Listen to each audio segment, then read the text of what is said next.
Jimin da behsa şi'rekê bikin. Pencereya berê wê vedibe hucreya xanî.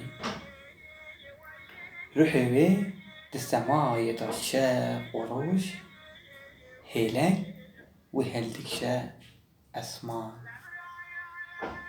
Hêlek wê kûr dibe di axê de, ziman şîrî di rengê feqî.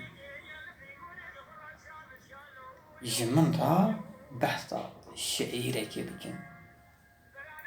Bi hêlma melayê hatî hewdan, bi hezaran aşık bi sed û awaza wê ji bîr bikin xem û gurên xwe.